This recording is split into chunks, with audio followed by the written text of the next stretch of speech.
আমরা অনেক সময় নিজেরা মুসলমানরা এই ইসলামের শ্রেষ্ঠত্ব বুঝতে ভুল করলেও ইসলামের দুশমনরা কিন্তু সেটা বুঝতে ভুল করে নাই। খলিফাতুল মুসলিমিন ওমরে ফারুক রাদিয়াল্লাহু তাআলা আনহুর যুগে একদল ইহুদি এসে খলিফা ওমরকে বলল, খলিফা, তোমাদের ধর্মগ্রন্থ কোরআনে কারীমের মধ্যে একটি আয়াত এমন রয়েছে, লাউ নাজালাত আলাইনা মাশারাল ইয়াহুদ, যদি সেই আয়াতটি তোমাদের ধর্মগ্রন্থ কোরআন পাকে নাজিল না হয়ে আমাদের ইহুদি ধর্মের উপর নাজিল হতো, লাত্তাখাযনা যালিকাল ইয়াউমা ঈদা, তাহলে আমরা এতই আনন্দিত হতাম, আমরা এতটা নিজেদেরকে গৌরবান্বিত মনে করতাম যে সেই আয়াতটি যেই দিন নাজিল হতো সেই দিনটাকে আমরা আমাদের জাতীয় উৎসবের দিবস হিসেবে উদযাপন করতাম। খলিফা ওমর জিজ্ঞাসা করলেন, কোন আয়াতের কথা বলতেছ? তখন তারা এই সূরাতুল মায়েদার 6 নম্বর আয়াতের অংশবিশেষের কথা উল্লেখ করল, যেখানে আল্লাহ পাক রব্বুল আলামিন কালজয়ী ধর্ম, আল্লাহর পক্ষ থেকে মনোনীত একমাত্র জীবন ব্যবস্থা ইসলাম সম্পর্কে আল্লাহ পাক ঘোষণা দিয়েছেন, আল ইয়াউমা আকমালতু লাকুম দীনাকুম ওয়া আতমামতু আলাইকুম নি'মাতি ওয়া রাদিতু লাকুমুল ইসলাম দীনা। আল্লাহ বলেছেন যে আজ আমি তোমাদের জন্য ইসলামকে পরিপূর্ণ করে দিলাম, এর মাধ্যমে তোমাদের উপর আল্লাহর নেয়ামত পরিপূর্ণ হয়ে গেল। ওয়া রাদিতু লাকুমুল ইসলাম দীনা, এবং তোমাদের জীবন যাপন করার পদ্ধতি হিসাবে ইসলামটাই আল্লাহর একমাত্র পছন্দনীয় হয়ে গেল।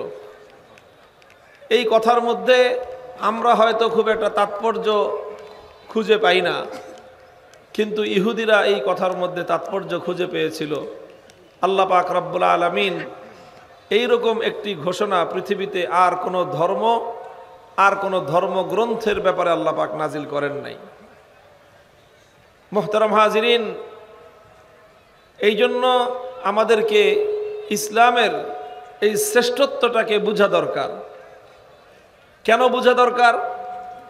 আমরা ইসলামের এই শ্রেষ্ঠত্ব না বোঝার কারণে আমরা আসলে মুসলমান হয়েও পরিপূর্ণ ইসলামকে আমরা ধারণ করি না, বরং আমরা খণ্ডিত ইসলামকে ধারণ করি।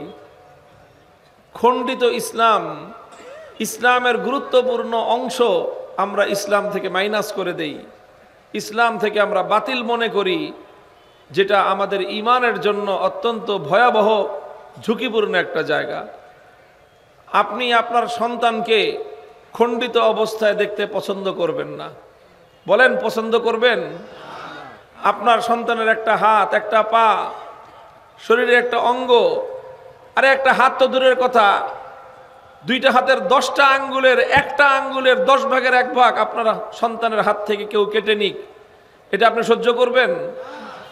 আপনার সন্তানের ব্যাপারে আপনি এতটুকু সহ্য করবেন না, আপনার বাবার ব্যাপারে আপনি এটা সহ্য করবেন না, আপনার মায়ের ব্যাপারে আপনি এটা সহ্য করবেন না, আপনার স্ত্রীর ব্যাপারে আপনি এটা সহ্য করবেন না যে তার শরীরের সামান্য একটা অঙ্গ কেউ হানি করুক।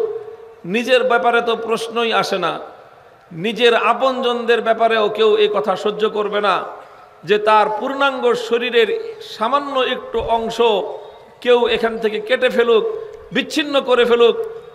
এটা আমরা কেউ সহ্য করি না, কারণ আমরা আপনজনকে ভালোবাসি, আপনজনকে আমরা আপন মনে করি, সন্তানকে আমি আপন মনে করি, বাবা মাকে আমি আপন মনে করি। দুঃখজনক বিষয় হলো এই, আমরা আমাদের বাবা মা ভাই বোন বন্ধু বান্ধবকে যতটুকু আপন মনে করি, ইসলামকে মুসলমানরা ততটুকু আপন মনে করতে পারি নাই।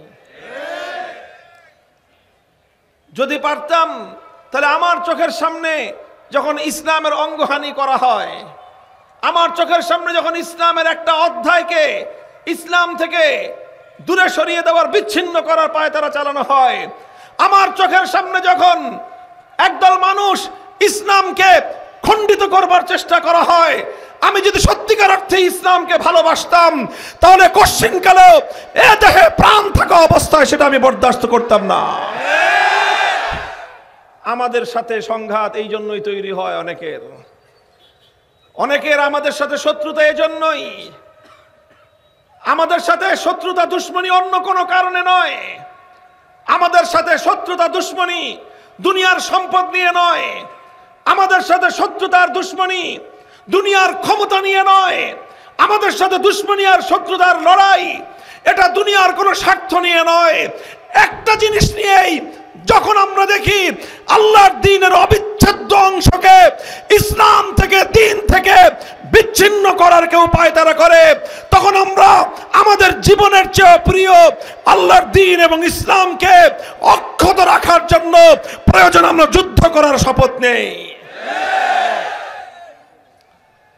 মুহতারাম হাজিরিন, এই জন্য আমি আপনাদেরকে সর্বপ্রথম যে অনুরোধটা করব সকল মুসলমান ভাইদেরকে, যে আমরা ইসলামের প্রতি এই দরদটুকু অন্তত লালন করি, এই মায়া, এই মোহাব্বতটুকু অন্তত লালন করি, যে ইসলামের কেউ যেন অঙ্গহানি করতে না পারে।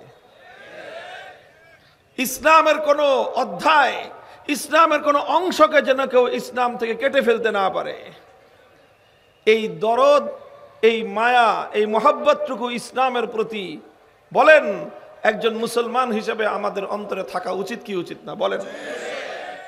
যদি এটা না থাকে তাহলে আমি কেমন মুসলমান বলেন তো? ইসলামের প্রতি এতটুকু দরদ যদি না থাকে আমার, তাহলে আমি কেমন মুসলমান? আল্লাহ পাক রব্বুল আলামিন আমাদের সকলের মধ্যে দ্বীন এবং ইসলামের প্রতি সেই মায়া, সেই মমতাটুকু আল্লাহ দান করেন। মুহতারাম হাজিরিন, ইসলামের যে শ্রেষ্ঠত্ব, ইসলাম শ্রেষ্ঠ ধর্ম, ইসলাম শ্রেষ্ঠ জীবন ব্যবস্থা, ইসলামের শ্রেষ্ঠত্বটা কোথায়? শ্রেষ্ঠত্বটা কি? ইসলামের সবচেয়ে বড় শ্রেষ্ঠত্ব হলো ইসলামের পরিপূর্ণতা। কি বললাম? ইসলামের শ্রেষ্ঠত্ব কোথায়? ইসলামের পূর্ণাঙ্গতা, ইসলামের পরিপূর্ণতা, এটাই হলো ইসলামের শ্রেষ্ঠত্ব। বলেন একজন মানুষ, একটা মানুষ, সুন্দর মানুষ, সুন্দর দেখতে, শুনতে, সে একজন সুন্দর সুঠাম মানুষ। এখন সুন্দর মানুষ বলতে আমরা কি বুঝি? যে একটা মানুষ সুন্দর, যদি সেই মানুষটার একটা কান না থাকে, তাহলে এই কান ছাড়া মানুষটা একটা সুন্দর মানুষ হতে পারে? একটা হাত নাই, এই মানুষটা সুন্দর মানুষ হতে পারে? তার নাক নাই, এই মানুষটা সুন্দর হতে পারে? মানুষ যেমন একটা অঙ্গ যদি না থাকে সেই মানুষটা যেরকম সুন্দর হতে পারে না, ঠিক তদ্রূপ ইসলামকে যে আল্লাহ পাক রব্বুল আলামিন শ্রেষ্ঠত্ব দিয়েছেন, ইসলামের শ্রেষ্ঠত্ব হলো ইসলামের পূর্ণাঙ্গতার মধ্যেই। ইসলামের পূর্ণাঙ্গতার অর্থ কি? ইসলামের পূর্ণাঙ্গতার অর্থ হলো মানব জীবনের যতগুলো অধ্যায় রয়েছে, যতগুলো পার্ট রয়েছে, মানুষের জীবনের যত সেক্টর রয়েছে, মানব জীবনের প্রতিটি অধ্যায়ের ব্যাপারে, প্রতিটি পার্ট এবং সেক্টরের বিষয়ে ইসলামের পক্ষ থেকে মানব জাতির জন্য পূর্ণাঙ্গ নির্দেশনা রয়েছে। এই সকল নির্দেশনাগুলি মিলিয়েই ইসলাম। এক্ষেত্রে মানুষের, একজন মানুষের ব্যক্তিগত জীবন কিভাবে পরিচালিত হবে সেই বিষয়ে ইসলামের গাইডলাইন আছে। এটা হলো ইসলামের পারিবারিক জীবন। একজন মানুষের পেশাগত জীবন কিভাবে চলবে এটার সম্পর্কে ইসলামের একটা গাইডলাইন আছে। এটা হলো ইসলামের কর্মজীবন। ঠিক তদ্রূপ একটা মানুষের ব্যবসা বাণিজ্য কিভাবে চলবে, তার চাকরি বাকরি কিভাবে চলবে, তার আয় রোজগার কিভাবে হবে, কোন খাত থেকে সে আয় করতে পারবে, কোন খাতে সে অর্থ ব্যয় করতে পারবে, এই বিষয়ে ইসলামের একটা গাইডলাইন আছে। এটাকে বলা হয় ইসলামের অর্থনৈতিক জীবন। যেমনিভাবে একটা মানুষের ব্যক্তিগত জীবন সম্পর্কে ইসলামের গাইডলাইন আছে। একটা মানুষ পরিবার গঠন করবে, তার পারিবারিক জীবন কিভাবে চলবে, তার স্ত্রীর কি অধিকার তার উপর, তার স্বামীর কি অধিকার তার উপর, স্ত্রীর কর্তব্য কি, স্বামীর কর্তব্য কি, বাবার সাথে সন্তানের সম্পর্ক কেমন হবে, সন্তানের সাথে বাবার সম্পর্ক কেমন হবে, এই জাতীয় সবগুলো বিষয় নিয়ে একটা পারিবারিক জীবন আমরা লিভ করি। এই বিষয়ে ইসলামের একটা গাইডলাইন আছে। এটাকে বলা হয় ইসলামের পারিবারিক জীবন। এরকম মানব জীবনের যতগুলো দিক আছে, মানব জীবনের যতগুলো অধ্যায় আছে, প্রত্যেকটা অধ্যায়ের ব্যাপারে ইসলামের পূর্ণাঙ্গ গাইডলাইন আছে, আর এই সবগুলো গাইডলাইন একত্রিত করলে সেটাই হয় পূর্ণাঙ্গ ইসলাম। তো আপনি যদি বলেন যে আমি ব্যক্তি জীবনে ইসলাম মানি কিন্তু আমার পরিবারের মধ্যে ইসলাম মানি না, তাহলে আপনি ইসলামের ঠ্যাং মানলেন, হাত মানলেন না। আপনি যদি বলেন যে আমি পারিবারিক ক্ষেত্রে ইসলাম মানি, ব্যবসা বাণিজ্য এটা দুনিয়াদারির জিনিস, টাকা পয়সা যেখানে ইচ্ছা সেখানে আমি খরচ করব, যেখান থেকে যেভাবে পাই আমি সেখান থেকে কামাই করব, আমি সুদ খাইলাম না ঘুষ খাইলাম, এটা ইসলামের দেখার কি? এইরকম চিন্তা করে যদি আপনি আয় রোজগার করেন, অথবা কোথায় আমি খরচ করব, গানের অনুষ্ঠানে খরচ করব না নাচের অনুষ্ঠানে খরচ করব, আমি সিনেমার অনুষ্ঠানে খরচ করব না যাত্রাপালায় খরচ করব, এটা দেখার ইসলামকে, এই কথা যদি কেউ বলে, তাহলে তার সে ইসলামকে ব্যক্তিগত জীবনে মানলো, অর্থনৈতিক জীবনে মানলো না, সে ইসলামকে খণ্ডিত করলো। ব্যক্তিগত জীবনে ইসলামকে মানতে হবে, পারিবারিক জীবনে ইসলামকে মানতে হবে, অর্থনৈতিক জীবনে ইসলামকে মানতে হবে। ঠিক তদ্রূপ রাষ্ট্র এবং রাজনীতি কিভাবে চলবে সেই ব্যাপারেও ইসলামের পক্ষ থেকে পূর্ণাঙ্গ নির্দেশনা আছে। যদি সেই নির্দেশনা কেউ না মানে, তাহলে সেও একই রকম ভাবে ইসলামকে খণ্ডিত করলো। যারা রাষ্ট্র এবং রাজনীতির মধ্যে ইসলামকে দেখতে চায় না, ইসলামকে মানতে চায় না, তারা ইসলামকে খণ্ডিত আকারে ইসলামের অঙ্গহানি করে, ইসলামের গুরুত্বপূর্ণ অঙ্গকে, ইসলামের অংশকে তারা বিচ্ছেদ ঘটিয়ে তারা প্রকারান্তরে ইসলামকে ক্ষতবিক্ষত করে দেয়। আল-ইয়াউমা আকমালতু লাকুম দীনাকুম ওয়া আতমামতু আলাইকুম নি'মাতি ওয়া রাদিতু লাকুমুল ইসলাম দীনা। এই জন্য মুহতারাম হাজিরিন, আমার আলোচনার এটা হলো মৌলিক কথা। এই কথার উপর বেস করে আমি অল্প কয়েকটা কথা আপনাদের সামনে আরজ করব। আমি যেই কথাটা এতক্ষণ পর্যন্ত আপনাদের সামনে উপস্থাপন করলাম, সেটা হলো ইসলাম একটা পূর্ণাঙ্গ জীবন ব্যবস্থার নাম। Islam is the complete code of life. ইসলাম এক মুকম্মল নিজাম হায়াত হ্যায়। ইসলাম এটা একটা পূর্ণাঙ্গ জীবন ব্যবস্থার নাম। মানুষের জীবন যতদূর পর্যন্ত বিস্তৃত, ইসলামের বিধান ততদূর পর্যন্ত বিস্তৃত। মানুষের জীবন যতদূর পর্যন্ত যায়, মানুষ যেতে যেতে যদি আকাশের উপর উঠে যায়, ইসলামের বিধান আকাশ পর্যন্ত আছে। মানুষ নিচে যেতে যেতে যদি পাতাল ফুঁড়ে সমুদ্রের গহীনে চলে যায়, সেখানেও ইসলামের বিধান আছে। মানুষের মাথার চুল থেকে নিয়ে পায়ের নখ পর্যন্ত 3.5 হাত বডির প্রতিটি ইঞ্চি ইঞ্চিতে ইসলামের বিধান আছে। মানুষের যত জায়গায় বিচরণ, সব জায়গায় ইসলামের বিধান আছে। মানুষ যখন বাড়িতে যাবে, বাড়িতে ইসলামের বিধান আছে। মানুষ যখন মসজিদে যায়, মসজিদে ইসলামের বিধান আছে। মানুষ যখন রাস্তাঘাটে চলে, রাস্তাঘাটে চলার মতো ইসলামের বিধান আছে। মানুষ যখন মার্কেটে যায়, মার্কেটে ব্যবসা প্রতিষ্ঠানে ইসলামের পক্ষ থেকে বিধান আছে। মানুষ যখন রাজনীতি করবে, রাজনীতি করতে গিয়ে সে যেখানেই যাক সেখানেই তার সঙ্গে ইসলাম আছে। সে যা করবে সেখানে ইসলামের বিধান আছে। সে যদি রাষ্ট্র চালায়, রাষ্ট্রপতির আসনে যদি বসে যায়, সেখানেও ইসলাম আছে। সে যদি মন্ত্রিত্ব পায়, সেখানেও তার ইসলাম আছে।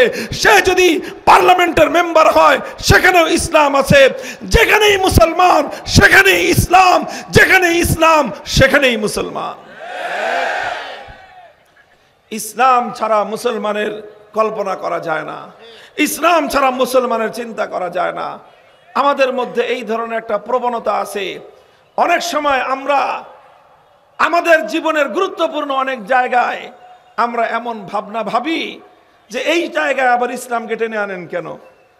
বিবাহের অনুষ্ঠান করতেছে, বিবাহ শাদীর অনুষ্ঠান, ধুমধারাক্কা হবে, মাস্তি হবে, গান বাজনা হবে, আনন্দ ফুর্তি হবে, নর্তকীরা নাচবে, এখানে আপনার কি বলে আলোকসজ্জা হবে, এখানে নানা ধরনের আপনার এই যে বোম ফুটবে, এই জাতীয় কিছু হবে।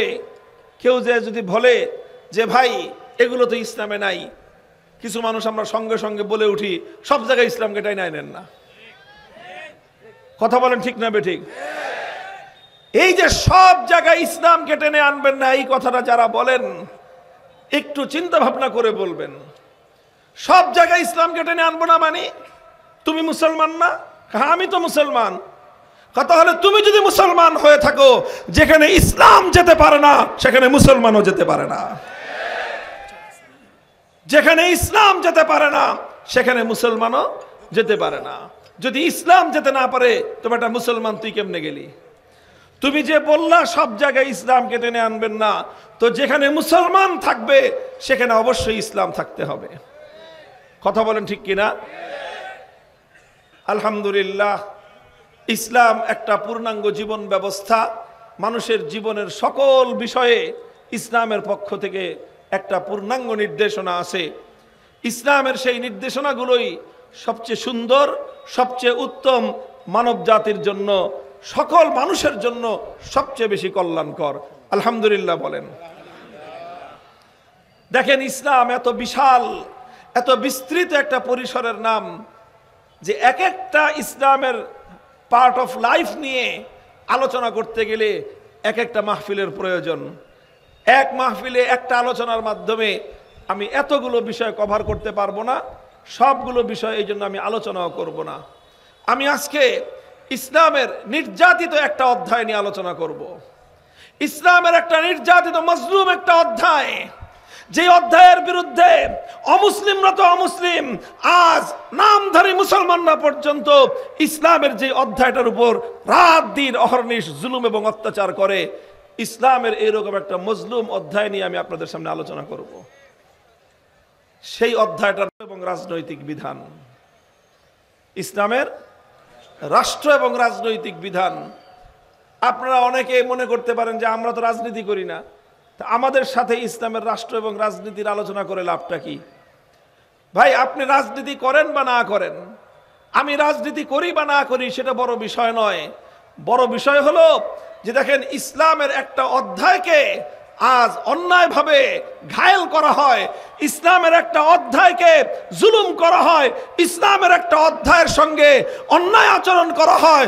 মুসলমান হিসেবে যদি আমরা ইসলামকে ভালোবেসে থাকি, যদি ইসলামের প্রতি আমাদের দরদ এবং মায়া মমতা থেকে থাকে, তাহলে আমাদের সকল মুসলমানের উচিত আজ ইসলামের এই মজলুম এবং নির্যাতিত এই অধ্যায়টার পক্ষে সোচ্চার হয়ে দাঁড়িয়ে যাওয়া আমাদের। তবে এই ক্ষেত্রে একটা প্রশ্ন আছে। রাষ্ট্র এবং রাজনীতির কথা যখনই বলবো, একটা প্রশ্ন এসে যায় মানুষের মাথার মধ্যে, এবং সেই প্রশ্নটা সুপরিকল্পিতভাবেই মুসলিম সমাজের মধ্যে আরো বেশি ছড়িয়ে দেওয়া হয়েছে। প্রশ্নটা কি? আগে আপনার প্রশ্নটা বুঝেন।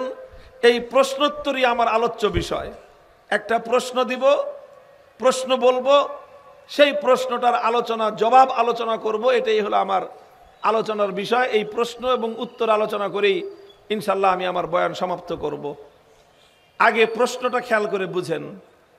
প্রশ্নটা হলো যে আমরা ইসলামের পক্ষ থেকে মুসলিম ধর্মাবলম্বীদের উচিত যে আমরা চাই যে আমাদের রাষ্ট্র রাজনীতি এটা ইসলাম অনুযায়ী চলুক। কথা বলেন ঠিক কিনা? রাষ্ট্র ইসলাম অনুযায়ী চলুক, এটা কারা কারা চান? হাত উঠান দেখি। আল্লাহ পাক কবুল করেন।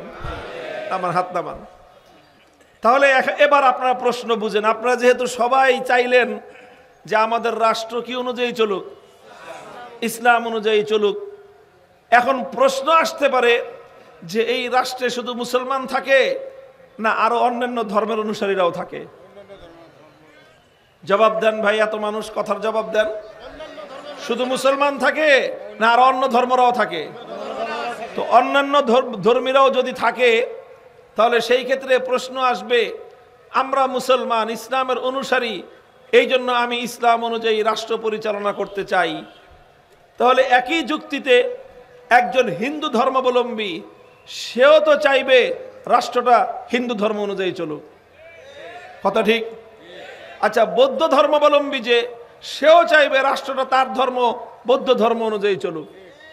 খ্রিস্টান যে, সেও একই কারণে চাইবে রাষ্ট্রটা তার ধর্ম, খ্রিস্ট ধর্ম অনুযায়ী চলুক। কথা বলেন ঠিক কিনা? তাহলে একটা রাষ্ট্র যখন সব ধর্মাবলম্বীরা সবাই চায় যে রাষ্ট্রটা সব ধর্ম মোতাবেক চলুক, তখনই তো ধর্মাবলম্বীদের মধ্যে এক ধর্মের মানুষের সাথে আরেক ধর্মের মানুষের সংঘাত তৈরি হবে, এক ধর্মের মানুষের সাথে আরেক ধর্মের মানুষের ক্লাশ তৈরি হবে, আর এখান থেকেই ধর্মীয় সাম্প্রদায়িক সংঘাত সৃষ্টি হবে। কথা ঠিক কিনা? এটা আমি কি বললাম? এটা হলো কি? আরে ভাই এটা কি প্রশ্ন? এটা হলো প্রশ্ন যে আমরা মুসলমান ইসলামী রাষ্ট্র চাই, হিন্দু হিন্দু রাষ্ট্র চাইবে, বৌদ্ধ বৌদ্ধ রাষ্ট্র চাইবে, খ্রিস্টান খ্রিস্ট রাজ্য চাইবে, ইহুদিরা ইহুদি রাজ্য চাইবে। তো এক রাষ্ট্র যদি 5 ধর্মের লোকেরা 5 রকম চায়, তো এক রাষ্ট্র কয় রকম চলবে? তখনই তো আন্তঃধর্মীয় সংঘাত তৈরি হবে, তখনই তো সাম্প্রদায়িক সংঘাত তৈরি হবে। এই জন্য সাম্প্রদায়িক সংঘাত থেকে বাঁচার জন্য বলে যে তাহলে রাষ্ট্রের মধ্যে কোনো ধর্মেরই প্রয়োজন নাই। নাউজুবিল্লাহ পড়েন। নাউজুবিল্লাহ কেন পড়ছেন? বুঝে পড়ছেন? আপনারা বুঝে পড়েন নাই।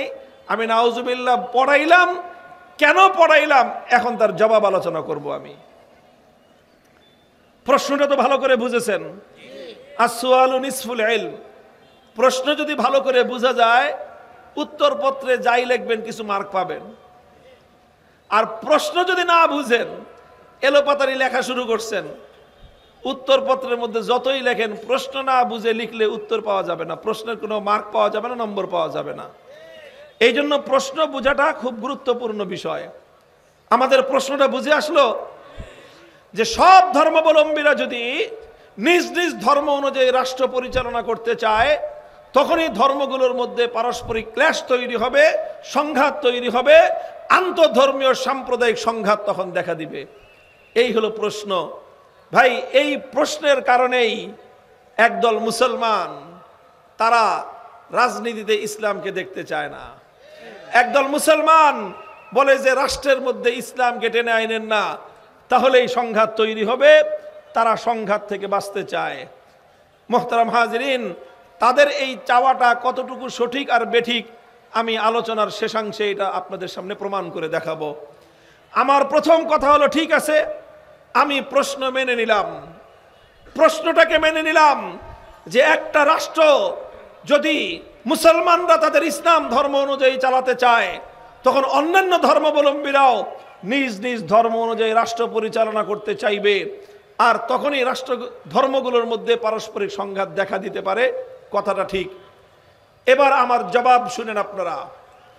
আমার জবাব হলো যে ঠিক আছে, একটা রাষ্ট্র যদি বিভিন্ন ধর্ম অনুযায়ী পরিচালনা করার দাবি উঠে, মুসলমানরা বলল ইসলাম অনুযায়ী চলবে, হিন্দুরা বলল হিন্দু ধর্ম অনুযায়ী চলবে, বৌদ্ধ খ্রিস্টান ইহুদি সব ধর্মাবলম্বীরা যার যার ধর্ম মতো রাষ্ট্র পরিচালনা করতে চায়, এই দাবি যদি তারা উত্থাপন করে, তাহলে সর্বপ্রথম আমি একজন মুসলিম হিসেবে সবগুলি ধর্মের প্রতি আমার পক্ষ থেকে একটা প্রস্তাব থাকবে। আমার পক্ষ থেকে একটা প্রস্তাব থাকবে, ঠিক আছে তোমরা কিভাবে রাষ্ট্রটা পরিচালনা করবা তোমাদের ধর্ম অনুযায়ী, তোমার ধর্মে রাষ্ট্র পরিচালনার কি ফর্মুলা আছে? আজকে 21 শতাব্দী 2025 সালের শেষ প্রান্তে আমরা আছি, তাই না? নভেম্বর মাস চলতেছে, ডিসেম্বর পার হলেই 2025 শেষ, 2026 সাল শুরু হবে। এই যে 21 শতাব্দীর 2025-26 সালের যে আজকের আধুনিক বিশ্ব, এই আধুনিক পৃথিবীতে একটা রাষ্ট্র কিভাবে চলতে পারে তার একটা রূপরেখা সব ধর্মাবলম্বীদের কাছে বললাম যে তোমরা যার যার ধর্ম অনুযায়ী রাষ্ট্র ব্যবস্থার একটা রূপরেখা আমাদের কাছে জমা দাও। আমরা একটা কম্পিটিশন দিলাম, আন্তঃধর্মীয় কম্পিটিশন। ইসলামকে বললাম, মুসলমানদেরকে বললাম, মুসলমানদের যারা ধর্মগুরু আছে, মুসলমানদের যারা ধর্ম বিশেষজ্ঞ আছে, তাদেরকে বললাম আপনারা আপনাদের ধর্মের কোরআন থেকে, আপনাদের ধর্মের নবীর হাদিস থেকে আপনারা রাষ্ট্রের একটা ফর্মুলা জমা দেন। একই কথা হিন্দুদেরকে বললাম, হিন্দু ধর্মাবলম্বী ভাইয়েরা আপনারা আপনাদের ধর্মগ্রন্থ গীতা এবং আপনাদের ধর্মগুরু যারা আছে তাদের কাছ থেকে প্রাপ্ত সমস্ত নীতিমালার আলোকে একটা রাষ্ট্র কিভাবে হিন্দু ধর্ম অনুযায়ী পরিচালিত হতে পারে তার একটা রূপরেখা জমা দেন। ইহুদিরা একটা জমা দাও, খ্রিস্টানরা একটা জমা দাও, বৌদ্ধরা একটা জমা দাও। 5 ধর্মের কাছ থেকে যার যার ধর্ম অনুযায়ী রাষ্ট্র পরিচালনা করার ফর্মুলা আমরা চাইলাম। কেন চাইলাম? তখন আমরা একটা কম্পেয়ার করে দেখব, তুলনা করে দেখব, যেই ফর্মুলাটা সর্বোত্তম হবে, সর্বশ্রেষ্ঠ হবে, আমরা নিরপেক্ষ বিচার বিশ্লেষণ করে সব ধর্মের লোকজন মিলেই আমরা বিশ্লেষণটা করব। একটা বিচারপতি প্যানেল নিয়োগ করব, সেই প্যানেলে 5 ধর্মের লোকেরাই থাকবে, তারপর তারা সম্মিলিতভাবে যেই সিদ্ধান্ত দিবে সেই সিদ্ধান্তই কার্যকর হবে। এইরকম একটা আয়োজন করা সম্ভব না অসম্ভব? আচ্ছা, যদি সম্ভব হয় তাহলে ধরে নেন আমি নিজের পক্ষ থেকে এটার আয়োজন করলাম। আয়োজন করলে এরপরের কি ফলাফল হবে, সেই ফলাফল এই লক্ষ জনতার মজমার সামনে আমি বুক ফুলিয়ে বলে দেই। সেই এমন আয়োজনের ফর্মুলা, এর ফলাফল যেটা দাঁড়াবে সেটা হলো হিন্দু ধর্মাবলম্বীরা তারা তাদের ধর্মগ্রন্থ গীতার আলোকে, তাদের ধর্ম প্রণেতাদের বক্তব্যের আলোকে একবিংশ শতাব্দীতে একটা আধুনিক রাষ্ট্র কিভাবে পরিচালিত হতে পারে এর কোনো ফর্মুলা জমা দেওয়ার জন্য কিয়ামত পর্যন্ত টাইম দিল জমা দিতে পারবে না। বৌদ্ধ ধর্মাবলম্বীরা তারাও তাদের ধর্মের আলোকে ত্রিপাঠক থেকে গৌতম বুদ্ধের বক্তব্যের রেফারেন্স দিয়ে আধুনিক যুগে একটি উপযুক্ত রাষ্ট্র ব্যবস্থা কিভাবে পরিচালিত হতে পারে বৌদ্ধ ধর্মের আলোকে তার কোনো রূপরেখা, তার কোনো ফর্মুলা জমা দিতে পারবে না। খ্রিস্টানরাও পারবে না, ইহুদিরাও পারবে না, অন্য কোন ধর্মাবলম্বী কারো পক্ষে এটা সম্ভব নয় আধুনিক যুগের পূর্ণাঙ্গ একটা রাষ্ট্র ব্যবস্থা ধর্মের আলোকে প্রণয়ন করে দেখাবে। অ্যাকসেপ্ট ইসলাম, একমাত্র ইসলাম। আলহামদুলিল্লাহ, আমরা ওপেন চ্যালেঞ্জ নিয়ে বলতে পারি, ইসলাম নিয়ে গর্ব এবং অহংকার করে আমি বলতে পারি, আধুনিক যুগের শুধু রাষ্ট্র ব্যবস্থা নয়, বরং আধুনিক যুগের সর্বশ্রেষ্ঠ, সর্বোত্তম, নির্ভুল রাষ্ট্র ব্যবস্থা আসমান আর জমিনের মধ্যখানে যদি কোনো মতবাদ বিশ্ববাসীর সামনে উপহার দিতে পারে, একমাত্র মতবাদের নাম হলো ইসলাম।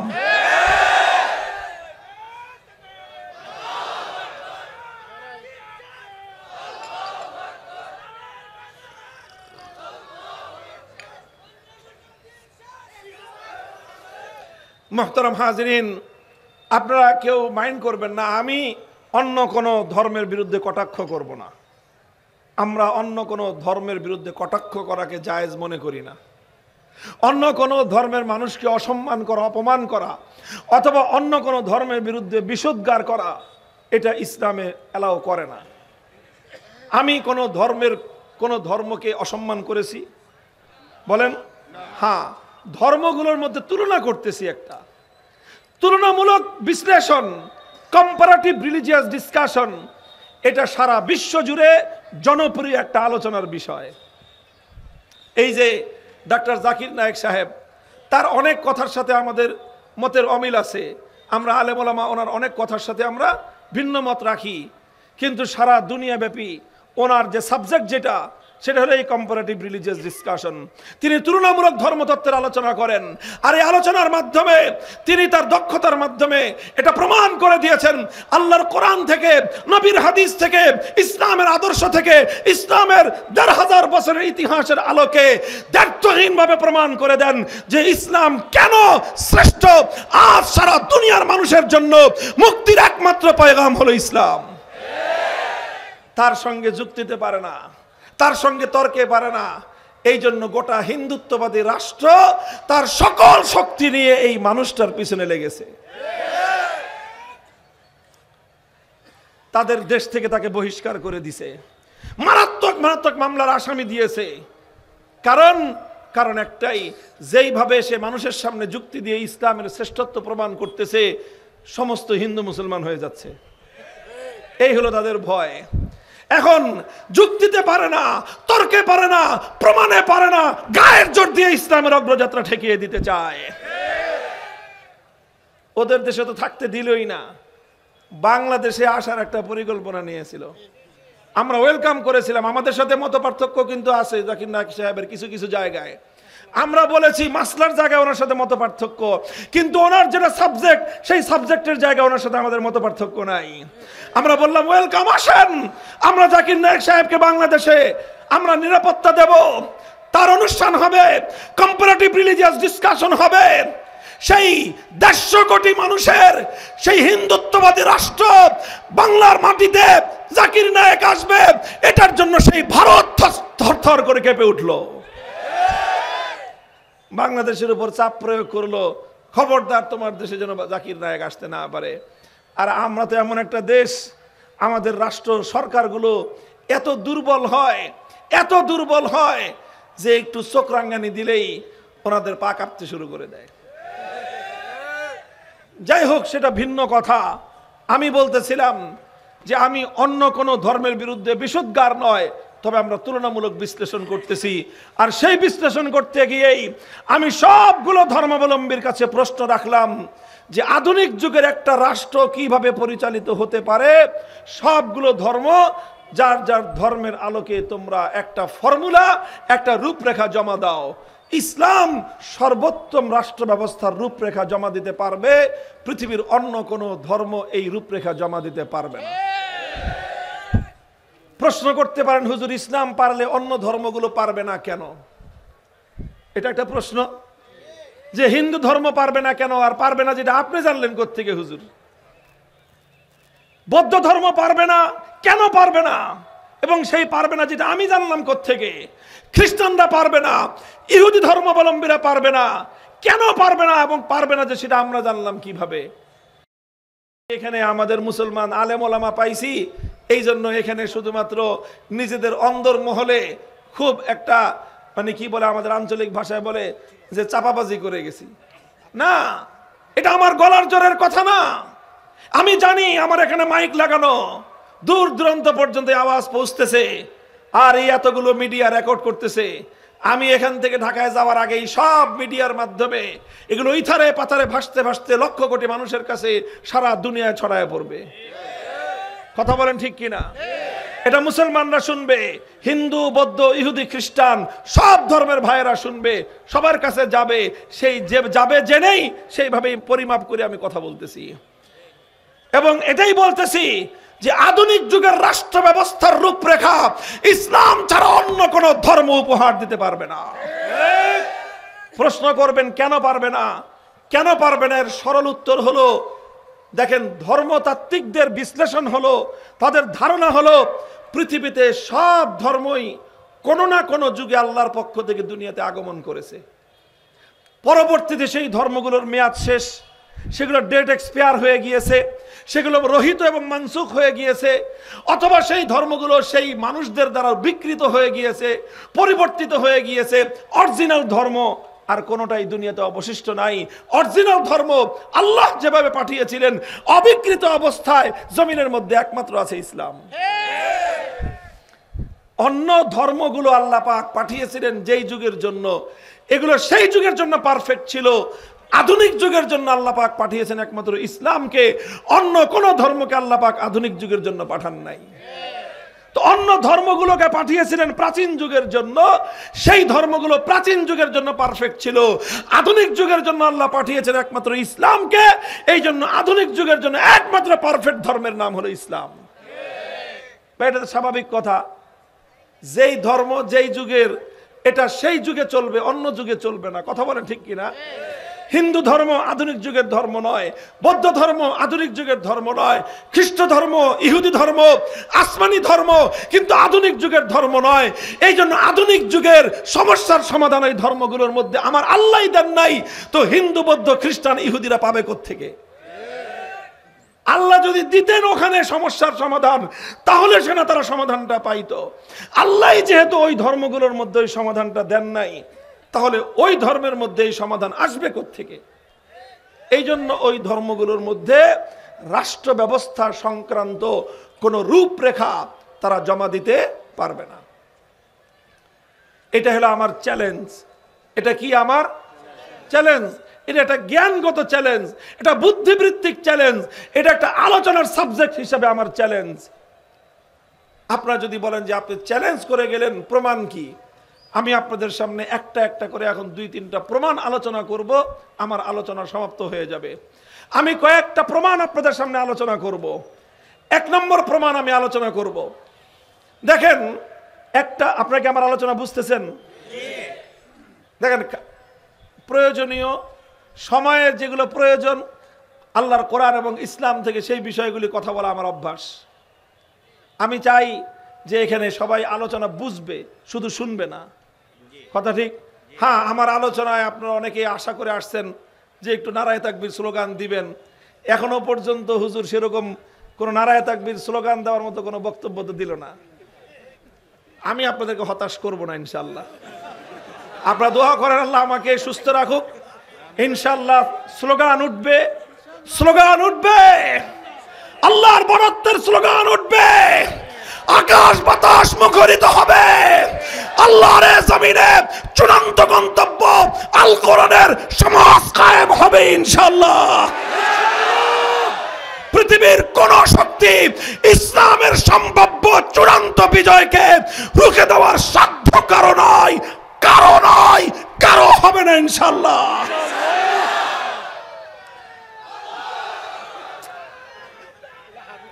এইভাবে আপনার পারবেন না, দৌড়ে বুঝতে হবে।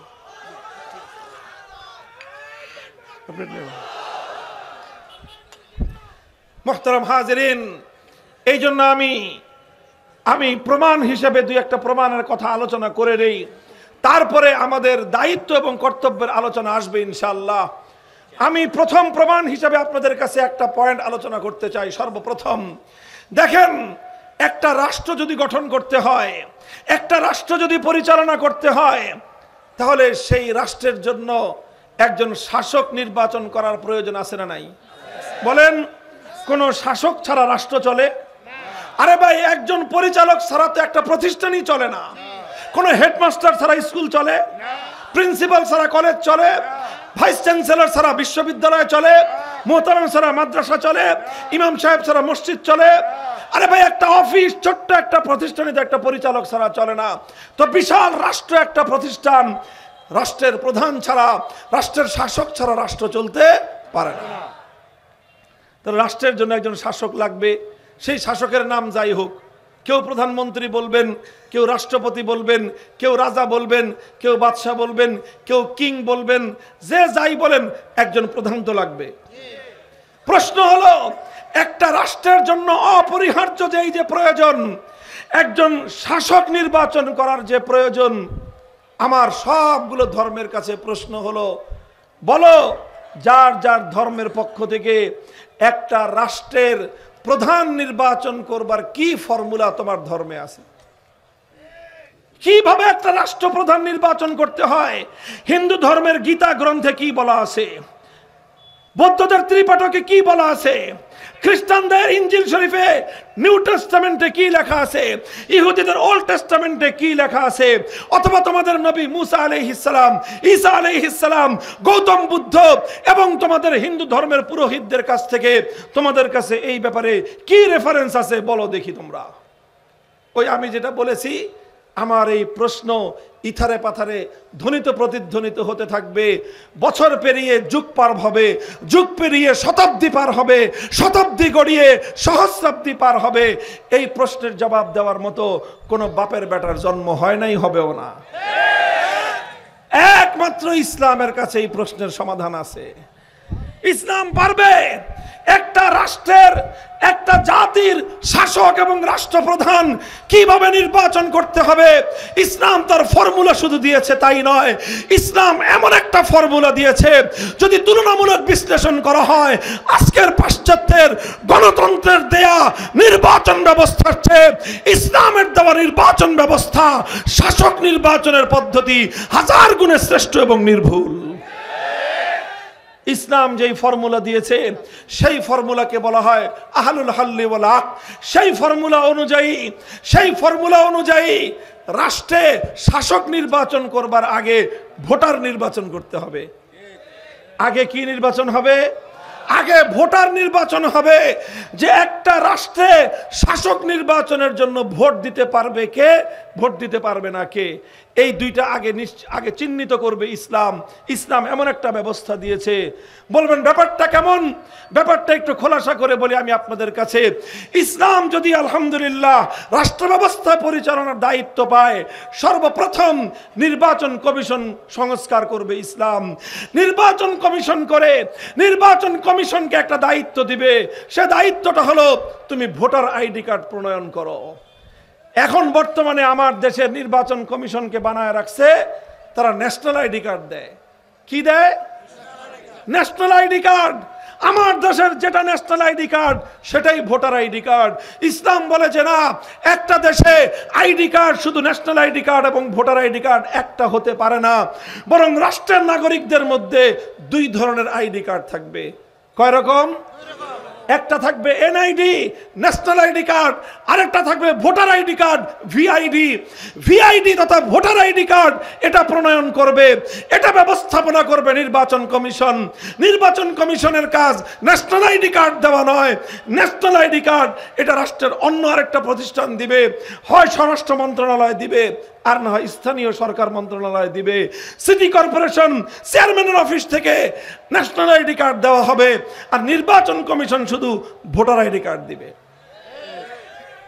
বলতে পারেন যে ন্যাশনাল আইডি কার্ড আর ভোটার আইডি কার্ডের মধ্যে পার্থক্য কি? ন্যাশনাল আইডি কার্ড আর ভোটার আইডি কার্ডের মধ্যে পার্থক্য হলেই ভোটার আইডি কার্ড যে কেউ পাবে না, সবাই ভোটার আইডি কার্ড পাবে না, কিন্তু ন্যাশনাল আইডি কার্ড একটা রাষ্ট্রের সকল নাগরিকরা পাবে। সেই রাষ্ট্রের চোর হোক, বাটপার হোক, ডাকাত হোক, খুনি হোক, সন্ত্রাসী হোক, অর্থ পাচারকারী হোক, মন্দ হোক, ভালো হোক, আলেম হোক, জালেম হোক, হুজুর হোক, মুজুর হোক, যত নাগরিক, প্রত্যেকটা নাগরিকের নাগরিক অধিকার হলো তারা প্রত্যেকে ন্যাশনাল আইডি কার্ড পাবে। ভোটার আইডি কার্ড সবাই পাবে না। ভোটার আইডি কার্ড পাওয়ার জন্য দুইটা ক্রাইটেরিয়ার ভিত্তিতে জনগণকে নির্বাচন করা হবে, বাছাই করা হবে। কয় ক্রাইটেরিয়া? দুইটা শর্তের ভিত্তিতে একজন নাগরিক ভোটার আইডি কার্ড পাবে। যেই নাগরিক দুই শর্ত পূরণ করতে পারবে সেই নাগরিক ভোটার আইডি কার্ড পাবে। তার প্রথম শর্ত হলো এই, নাগরিককে এতটুকু দক্ষতা এবং যোগ্যতা অর্জন করতে হবে দেশের জন্য, জাতির জন্য, জনগণের জন্য। কে শাসক নির্বাচিত হলে দেশের জনগণের মঙ্গল হবে, রাষ্ট্রের কল্যাণ হবে, এইটা যেই লোক বাছ বিচার করতে পারে, যে লোক সঠিক মানুষ, সঠিক প্রার্থী নির্বাচন করতে পারে, বাছাই করতে পারে, এরকম একজন যোগ্যতা সম্পন্ন লোকই একমাত্র ভোটার আইডি কার্ড পাবে। যারা যে ভালো মন্দ বাছ বিচার করতে পারে না, যেই ব্যক্তি কোন লোকটা শাসক হলে দেশের উন্নতি হবে, কোন লোকটা শাসক হলে জনগণের উন্নতি হবে, কোন লোকটা শাসন হলে দেশের মানুষের শান্তি আসবে, এই রকম বাছ বিচার যে করতে পারে না, এতটুকু দক্ষতা যোগ্যতা যার নাই, সে ইসলামের দৃষ্টিতে ভোটার হওয়ার যোগ্যতা রাখে না।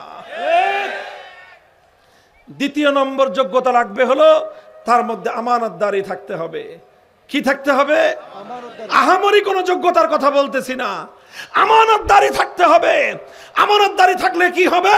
৫,০০০ টাকার ঘুষ খেয়ে অযোগ্য প্রার্থীকে সে কোনোদিন ভোট দিবে না। এক কাপ রং চা খেয়ে সে কোনোদিন একজন ভুল প্রার্থীর ব্যালটের মধ্যে ছিল মারবে না। যদি একজন মানুষের মধ্যে আমানতদারি থাকে, সে কোনো অর্থ পাচারকারী, সম্পদ লুটেরা, সন্ত্রাসী, খুনি, মাস্তানকে সে কোনোদিন ভোট দিবে না। এই জন্য ইসলাম দুইটা শর্তের ভিত্তিতে ভোটার আইডি কার্ড দিবে। যারা যারা ভোটার আইডি কার্ড পাবে তাদের জন্য ইসলামের দৃষ্টিতে একটা বিশেষ মর্যাদা অর্জন হলো। এই মর্যাদা সম্পন্ন, যোগ্যতা সম্পন্ন, আমানতদার মানুষগুলো যখন ভোট দিবে, আল্লাহর কসম খেয়ে বলি, টাকা টাকার বিনিময়ে ভোট বিক্রি হবে না, স্বার্থের কাছে ভোট বিক্রি হবে না, ধান্দার কাছে ভোট বিক্রি হবে না, চোরেরা ভোট পাবে না, ডাকাত সন্ত্রাসীরা ভোট পাবে না। দেশ এবং জাতির জন্য যারা কল্যাণ করতে পারবে তারাই একমাত্র জনসমর্থন পাবে। অন্য কোন দুর্নীতিবাজ, কোন অযোগ্য ব্যক্তির পক্ষে জাতির শাসক হওয়া কোশ্চেনকালেও সম্ভব হবে না। আলহামদুলিল্লাহ, ইসলাম একটা চমৎকার ব্যবস্থা দিয়েছে। আল্লাহর কোরআন বলেছে ও আমরুহুম শুরা বাইনাহুম, ও আমরুহুম শুরা বাইনাহুম। এভাবেই মজলিসে শুরা হবে। সেই শুরার সদস্য সারা দেশ থেকে কোটি কোটি সদস্য নির্বাচন করবে। কোটি কোটি সদস্যকে ভোটার আইডি কার্ড দেওয়া দায়িত্ব থাকবে নির্বাচন কমিশনের। নির্বাচন কমিশন যাদেরকে ভোটার আইডি কার্ড দিবে তারাই একমাত্র ভোট দিবে। এই পদ্ধতিতে যদি আজও কোনো একটা জাতি তার শাসক নির্বাচন করে, আল্লাহর কসম খেয়ে বলি সেই জাতি উন্নত মানের শাসক পাবে, সেই জাতি জনহিতৈষী শাসক পাবে। সেই জাতির কাঁধে কোনোদিন কোন চোর, কোন দুর্নীতিবাজ, অর্থ লোপাটকারী, সন্ত্রাসী কোনোদিন শাসক নির্বাচিত হতে পারবে না। একটা কথা বললাম, একটা পয়েন্টের কথা বললাম, অন্য কোন ধর্ম শাসক নির্বাচন করবার কোন নির্ভুল ফর্মুলা তো দিতে পারবে দূরের কথা, ভুল ফর্মুলাও দিতে পারবে না। কেন পারবে না? কেন পারবে না? জবাব দেন তো, কেন পারবে না? কি বললাম? কারণ তাদের ধর্মে আল্লাহ পাক এই বিধান দেন নাই।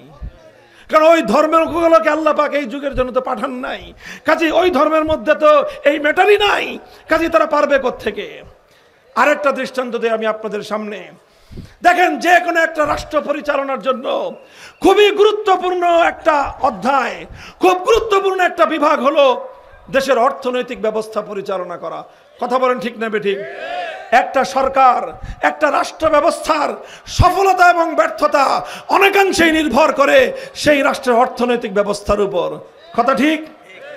এবার আমি বললাম সবগুলো ধর্মাবলম্বীদের কাছে আনো একবিংশ শতাব্দীর একটা রাষ্ট্রের অর্থনৈতিক ব্যবস্থা কি হবে। তোমার ধর্মে কি ফর্মুলা আছে? তোমার ধর্মে কি ফর্মুলা আছে?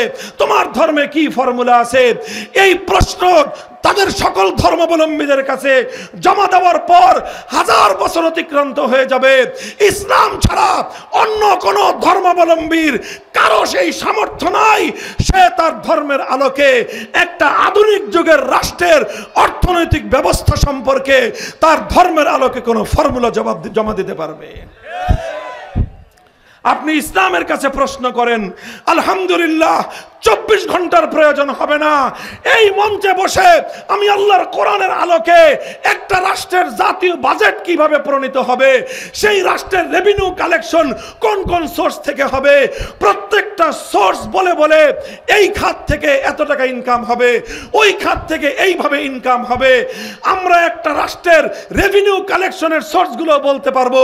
এক্সপেন্ডিচার, খরচের খাত, রাষ্ট্রীয় খরচের খাত কোথায় যাবে, রাষ্ট্রের খরচ, রাষ্ট্রের অর্থ কোন কোন খাতে ব্যয় হবে, কোন দৃষ্টিভঙ্গির ভিত্তিতে ব্যয় হবে, কোন নীতিমালার ভিত্তিতে ব্যয় হবে, সব সহ ডিটেইলস আল্লাহর কোরআন এবং নবীর হাদিসের রেফারেন্স সহ একটা রাষ্ট্রের সর্বাধুনিক বাজেট প্রণয়ন করার ফর্মুলা কোরআন এবং সুন্নাহর আলোকে বিশ্ববাসীর সামনে আমরা জবাব দিতে পারবো।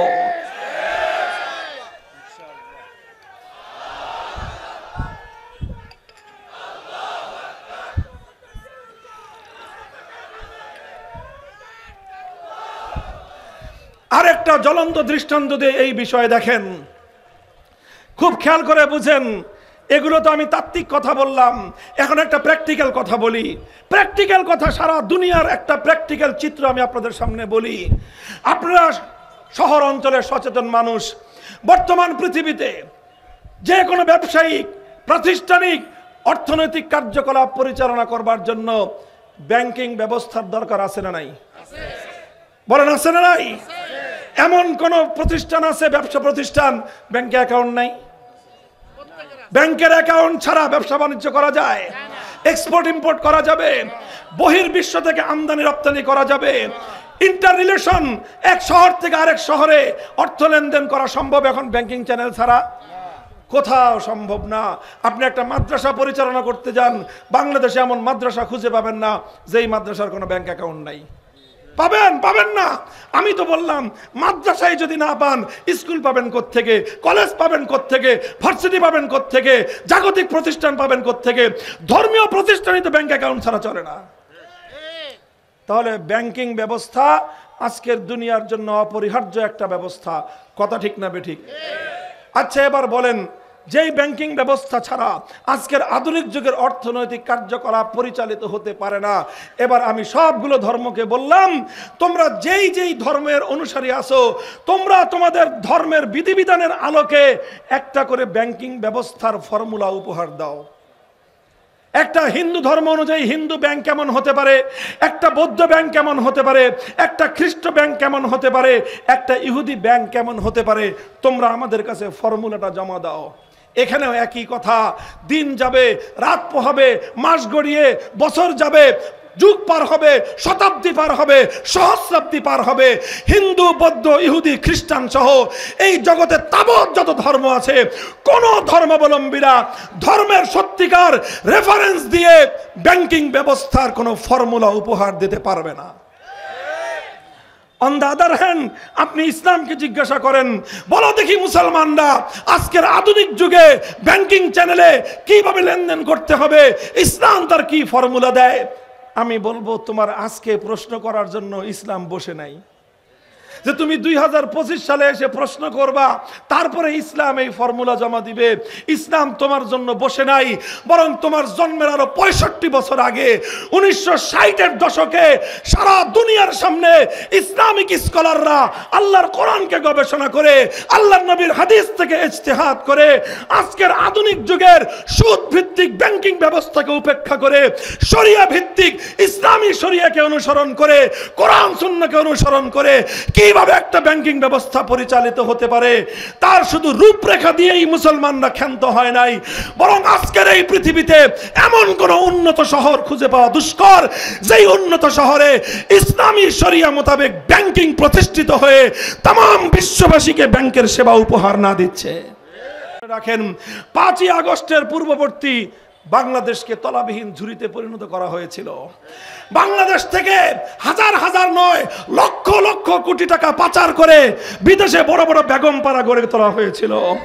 এই বাংলাদেশ থেকে বিপুল পরিমাণ অর্থ পাচার করে বাংলাদেশের অর্থনীতির মেরুদণ্ড ভেঙে গুড়িয়ে দেওয়া হয়েছিল। 5ই আগস্টের পর আবার রিফরমেশন শুরু হয়েছে, আবার পুনর্গঠন শুরু হয়েছে, আবার বাংলাদেশের অর্থনীতি পুনরুদ্ধার হচ্ছে। আর এই পুনর্গঠনের ক্ষেত্রে সবচেয়ে গুরুত্বপূর্ণ ভূমিকা রাখছে একটা ব্যাংক, যেই ব্যাংক বাংলাদেশে আজকে রেমিটেন্স আমদানির ক্ষেত্রে গোটা বাংলাদেশের জন্য অর্থনীতির মেরুদণ্ড হিসেবে ভূমিকা পালন করছে।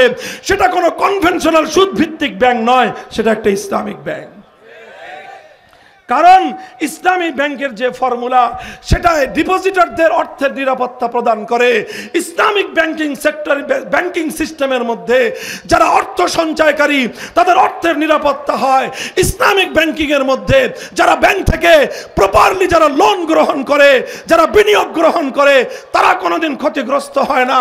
এখানে ডিপোজিটররাও ক্ষতিগ্রস্ত হয় না, সঞ্চয়কারীরাও ক্ষতিগ্রস্ত হয় না, বিনিয়োগ গ্রহণকারীরাও ক্ষতিগ্রস্ত হয় না।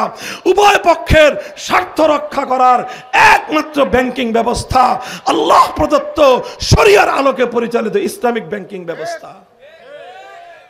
মুহতারাম হাজিরিন, বিস্তারিত আলোচনা করলাম না, শুধু বাংলাদেশের কথা বললাম।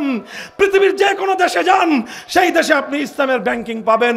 আর ইসলামের এই ব্যাংকিং ব্যবস্থা শুধু মুসলমানদেরকে সার্ভিস দেয় না। আরে ভাই বলেন তো, বাংলাদেশে যে ইসলামী ব্যাংকগুলো আছে, এই ব্যাংকগুলোতে হিন্দু ভাইদের অ্যাকাউন্ট নাই? বৌদ্ধদের অ্যাকাউন্ট নাই? খ্রিস্টানদের অ্যাকাউন্ট নাই? তাহলে তারাও এই ব্যাংকগুলোর মাধ্যমে সার্ভিস পাচ্ছে, সেবা পাচ্ছে। কারণ কেবলই মুসলমানের তরে দুনিয়াতে আসেনি কো ইসলাম। ইসলাম শুধু মুসলমানের স্বার্থ দেখে না, ইসলাম শুধু মুসলমানকে সেবা দেয় না। ইসলাম দুনিয়াতে যেরকম মুসলমানকে সেবা দেয়, জাতি ধর্ম বর্ণ নির্বিশেষে প্রতিটি নাগরিকের জন্য ইসলাম তার নাগরিক সেবা শতভাগ নিশ্চয়তা প্রদান করে। আখেরি আরেকটা পয়েন্ট আমি আলোচনা করি, এরপরে আমি আমার আহ্বানের দিকে চলে যাব।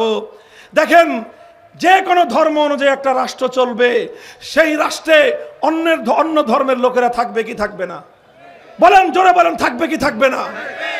আচ্ছা, আমরা যদি ইসলাম অনুযায়ী রাষ্ট্র পরিচালনা করি, এই রাষ্ট্রে হিন্দু, বৌদ্ধ, খ্রিস্টান থাকবে কি থাকবে না?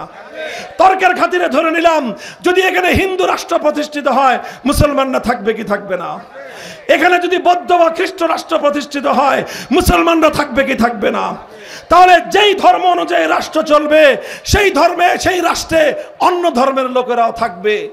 যদি অন্য ধর্মের লোকেরাও থাকতে হয়, সেক্ষেত্রে আমার সবগুলো ধর্মের কাছে একটা যৌক্তিক প্রশ্ন হলো এই: হে ইসলাম, হিন্দু ধর্ম, বৌদ্ধ ধর্ম, খ্রিস্ট ধর্ম, ইহুদি ধর্ম, আদার্স ধর্ম, সব ধর্মের কাছে আমার অভিন্ন কোয়েশ্চেন, অভিন্ন প্রশ্ন, তোমরা যেই ধর্ম অনুযায়ী রাষ্ট্র পরিচালনা করবা, তোমার সেই রাষ্ট্রের মধ্যে অন্য বিধর্মী যারা থাকবে, সংখ্যালঘু যারা থাকবে, ওই ধর্মের আলোকে সংখ্যালঘুদের কি কি অধিকার তারা প্রাপ্ত হবে, সংখ্যালঘুরা তারা তোমার কাছ থেকে কি কি সুবিধা পাবে, কি কি কর্তব্য তাদের পালন করতে হবে, জবাব দাও। সংখ্যালঘুদেরকে কি অধিকার দিবে, জবাব দাও। আমাদের এই চিৎকার আকাশ থেকে জমিন পর্যন্ত ধ্বনিত প্রতিধ্বনিত হতে থাকবে। হিন্দু, বৌদ্ধ, খ্রিস্টান, ইহুদি সহ পৃথিবীর তাবৎ ধর্মাবলম্বীরা কেউ অন্য ধর্মের রাষ্ট্রের মধ্যে মুসলমানদের জন্য কি অধিকার তার ধর্মে সংরক্ষিত আছে, ধর্মগ্রন্থ এবং ধর্মের প্রণেতাদের রেফারেন্স দিয়ে সঠিক কোনো চিত্র আমাদের কাছে উপহার দিতে পারবে না।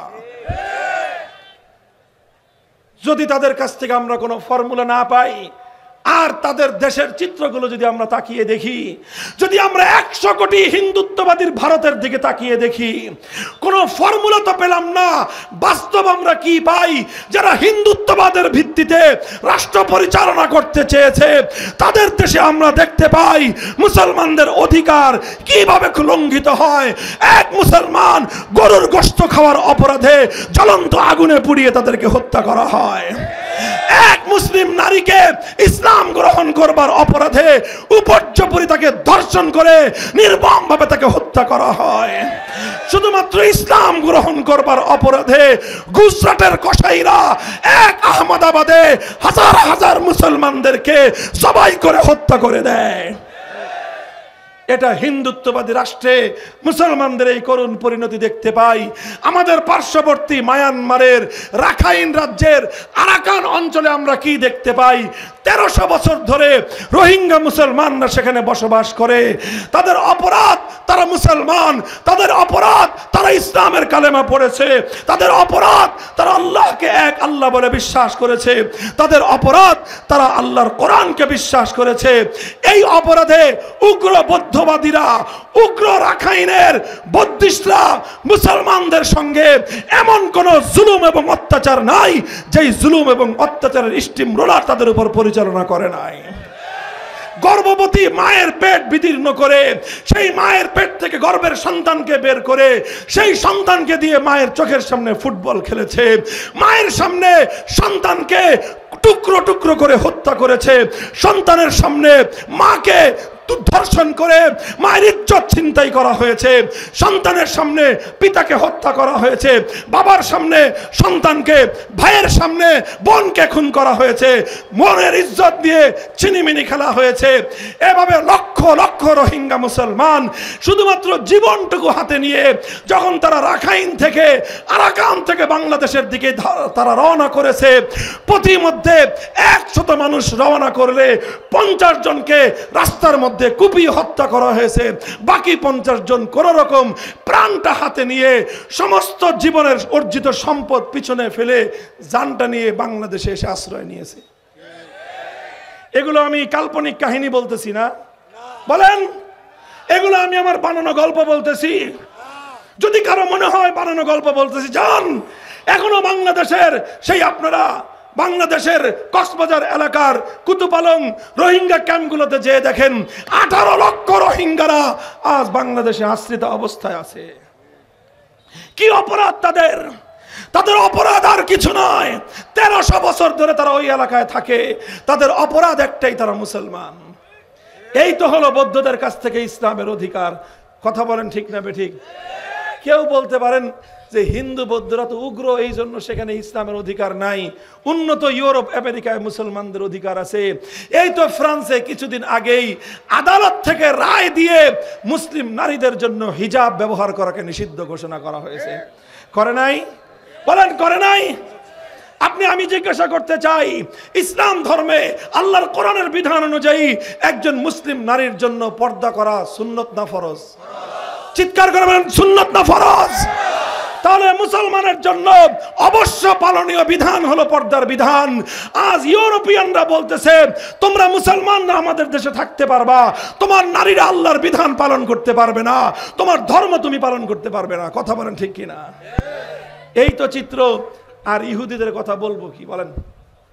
বলবোটা কি ইহুদিদের কথা? আজ 70 বছর পর্যন্ত জায়নবাদী ইসরায়েলের জারদ সন্তানেরা যেভাবে আমার গাজা এবং ফিলিস্তিনের মুসলমানদেরকে সদ্য প্রসূত নিষ্পাপ ফুলের মতো মাসুম বাচ্চাদেরকে যেভাবে বুলডোজার দিয়ে মাটির সঙ্গে মিশিয়ে দিচ্ছে, পৃথিবীর ইতিহাসে এমন বর্বরতার কোনো দৃষ্টান্ত দেখাতে পারবেন না। এই তো হলো হিন্দু, বৌদ্ধ, ইহুদি, খ্রিস্টানরা সংখ্যালঘুদের কি অধিকারের ফর্মুলা দিবে। ফর্মুলা তো পাই নাই, প্র্যাকটিক্যাল নমুনা পাইলাম। এই ইসলামের কাছে জিজ্ঞাসা করেন, হুজুর আপনারা যে এত বড় বক্তব্য দিচ্ছেন, ইসলাম কায়েম হলে সংখ্যালঘুদের কি হবে? আমি আমার ব্যক্তিগত বক্তব্য বলবো না, কোন আলেম ওলামা, কোন হুজুরের রেফারেন্স দিব না। আমরা বলবো আমাদের নবীর ভাষায়। আমার নবীর প্রদত্ত মূলনীতি হলো লাহুম্মা লানা ওয়া আলাইহিম মা আলাইনা, আল খামরু লাহুম কাল খাল্লি লানা ওয়াল খিনজিরু লাহুম কাশশাতি লানা ওয়া ইউকাতালু মিন ওয়ারাইহিম ওয়াল ইমামু জান্নাতুন। আমার পয়গম্বর বলবেন, একটি ইসলামী রাষ্ট্রের মধ্যে নাগরিক হিসেবে একজন মুসলমান যে অধিকার ভোগ করবে, একজন ভিন্ন ধর্মাবলম্বী সমান অধিকার ভোগ করবে। শুধু এতটুক বলেই ক্ষান্ত হন নাই আমার নবী দৃষ্টান্ত দিয়েছেন, একটি ইসলামী রাষ্ট্রের মধ্যে মুসলমানরা যেরকম আমের জুস পান করতে পারবে না? আমের জুস, আপেলের জুস, যে কোনো বেদানার জুস পান করতে পারবে, শরবত পান করতে পারবে, দুধ পান করতে পারবে। এটা যেমন মুসলিমের অধিকার, ঠিক তদ্রূপ একটা ইসলামী রাষ্ট্রের মধ্যে বৈধভাবে যে সকল অমুসলিমরা বসবাস করে, সেই অমুসলিমদের ধর্মে যদি মদ্যপান করা বৈধ হয়ে থাকে, সে তার ধর্ম অনুযায়ী ইসলামী রাষ্ট্রের মধ্যে মদ্যপান করবার অধিকার পাবে। দিস ইজ ইসলাম। তুমি যদি তোমার ধর্ম যদি অ্যালাউ করে, তোমার ধর্মে যদি মদ পান করে অ্যালাউ করে, ইসলাম তোমাকে মদ পান করতে বাধা দিবে না। তবে মাতলামি করবা তোমার এলাকায়, মদ খেয়ে মাতাল হয়ে আরেকজনের ঘরে ঢুকবা, সেটা পারমিশন ইসলাম দিবে না। ইসলাম বলবে তুমি যদি শূকরের গোশত খেতে চাও, তোমার ধর্মে শূকরের গোশত এলাও করে, হিন্দু ধর্মে শূকরের গোশত এলাও, খ্রিস্ট ধর্মে শূকরের গোশত এলাও।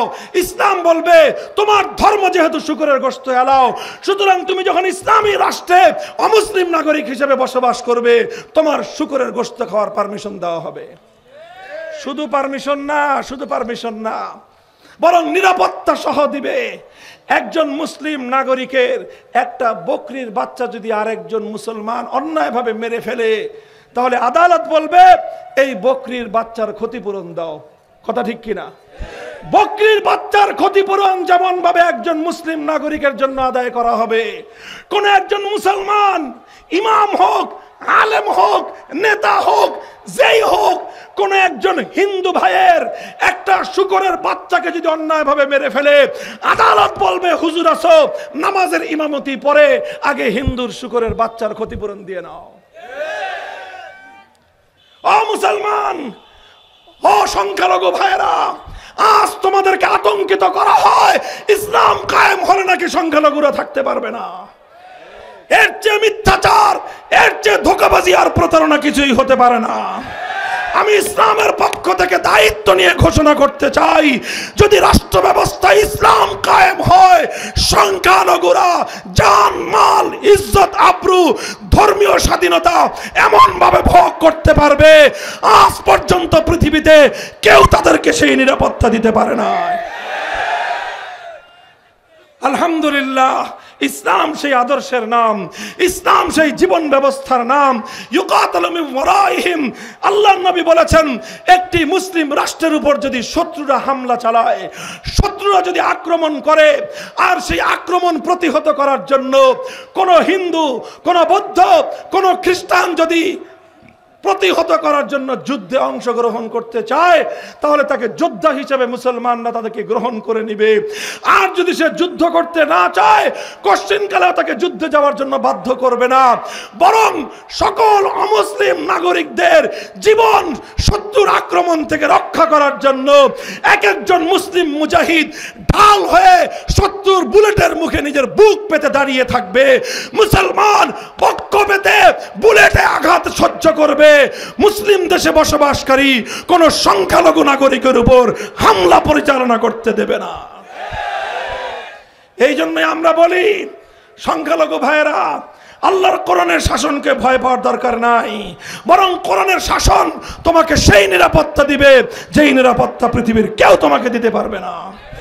অন্যরা তোমাদেরকে দিয়ে রাজনীতি করবে, ধান্দা উদ্ধার করবে, স্বার্থ উদ্ধার করবে, তোমাদেরকে রাজনীতির গুটি বানাবে, দিন শেষে তারাই তোমাদেরকে স্বার্থ হাসিলের হাতিয়ার বানাবে। তোমাদের উপর রাতের অন্ধকারে কালনাগিনী হয়ে ছোবল মারবে, আবার দিনের আলোতে ওঝা হয়ে ঝাড়তে আসবে। বিগত দিনগুলোতে এই দৃশ্যই বাংলাদেশে আমরা দেখেছি। কথা বলেন ঠিক না বেঠিক? যারা সংখ্যালঘুদেরকে রাজনৈতিক হাতিয়ার হিসেবে ব্যবহার করতে চেয়েছে, তাদের শাসন আমলে সবচেয়ে বেশি সংখ্যালঘু নির্যাতন হয়েছে। তাদের আমলেই সংখ্যালঘুরা তাদের সম্পদ হারিয়েছে, তাদের আমলেই বাড়িঘরে অগ্নিসংযোগ হয়েছে সংখ্যালঘুদের। আল্লাহর কসম খেয়ে বলি, 5ই আগস্টের পরে সারা বাংলাদেশে হিন্দু, বৌদ্ধ, খ্রিস্টান সংখ্যালঘুদেরকে নিরাপত্তা দেওয়ার জন্য বাংলার ইসলামপন্থী আলেম সমাজ যেই ভূমিকা পালন করেছে, বাংলাদেশের 1000 বছরের ইতিহাসে সোনার অক্ষরে লেখা থাকবে। এটা তো শুধুমাত্র সামান্য একটু পূর্বাভাস ছিল। যদি পূর্ণাঙ্গ ইসলামী রাষ্ট্র কায়েম করা যায়, পূর্ণাঙ্গ ইসলামী খেলাফা ব্যবস্থা প্রতিষ্ঠা করা যায়, শরিয়া ভিত্তিক রাষ্ট্র ব্যবস্থা প্রতিষ্ঠা করা যায়, মুসলমানের উপর আক্রমণ করে কেউ পার পেয়ে জেলেও যেতে পারে, পার পেলেও পেতে পারে। সংখ্যালঘুর উপর আক্রমণ করে কারো হাত আস্ত নিয়ে বাড়িতে ফিরবে না। বলবেন হুজুর কারণটা কি? মুসলমানদের চেয়ে অমুসলিমের প্রতি দরদ বেশি হয়ে গেল নাকি? আবার না না ভাই, দরদ বেশির বিষয় না এটা। মুসলমানরা তো ঘরের লোক, সংখ্যালঘুরা মেহমান। ইসলাম অপর ধর্মের মানুষদেরকে নিজের রাষ্ট্রে মেহমান মনে করে। একটা সম্ভ্রান্ত পরিবার, আত্মমর্যাদা সম্পন্ন পরিবার নিজের উপর হামলা বরদাস্ত করে নেয়, মেহমানের ইজ্জতের উপর আক্রমণ বরদাস্ত করতে পারে না। এই জন্যই বলি, এটা ইসলাম নিশ্চয়তা প্রদান করেছে। তবে শুধুমাত্র একটা জিনিসের পার্থক্য আছে, মুসলমানরা রাষ্ট্র পরিচালনার জন্য যাকাত দিবে আর ওসর দিবে। যাকাত মুসলমানের জন্য ফরজ ইবাদত, ইবাদত মুসলমান করতে পারে, অমুসলিমের কোনো ইবাদত নাই। এই জন্য কোনো অমুসলিমের কাছ থেকে যাকাত নেওয়া যাবে না। তো যাকাত না নিলে রাষ্ট্র চলবে কিভাবে? এই জন্য অমুসলিমদের কাছ থেকে সার্ভিস চার্জ হিসেবে শুধুমাত্র একটা ট্যাক্স আর জিজিয়া নেবে। এটা সার্ভিস চার্জ কতটুকু নিতে পারবে? আল্লাহর নবী তার একটা বাইন্ডিং দিয়ে দিয়েছেন, সেটার একটা মানদণ্ড ঠিক করে দিয়েছেন। আমার নবী বলেছেন, কোন মুসলিম রাষ্ট্রপ্রধান যদি কোনো অমুসলিম নাগরিকের উপর তার সামর্থ্যের চেয়ে অতিরিক্ত ট্যাক্স আরোপণ করে, তার সামর্থ্য যতটুকু ট্যাক্স দেওয়ার, তার ইনকাম যতটুকু, সে যতটুকু আয় রোজগার করতে পারে, তার সামর্থ্যের চেয়ে বেশি যদি অতিরিক্ত কোনো ট্যাক্স কোনো অমুসলিম নাগরিকের উপর কোনো মুসলিম রাষ্ট্রপ্রধান চাপিয়ে দেয়, সে রাষ্ট্রপ্রধান চাপিয়ে দিয়েছে, এই দেশের কেউ কিছু বলতে পারে না। আল্লাহর নবী বলেন, তাই ব্যাপারটা এমনি পার পেয়ে যাবে না। ফানা হাজিজুহু ইয়াউমাল কিয়ামাহ, দুনিয়াতে তার কোনো বিচার না হলেও কিয়ামতের দিন স্বয়ং আমি নবিয়ুর রাহমা, রাহমাতুল লিল আলামিন, সেই মুসলিম রাষ্ট্রপ্রধানের বিরুদ্ধে একজন অমুসলিম নাগরিকের পক্ষ হয়ে মামলা দায়ের করব আল্লাহর সামনে।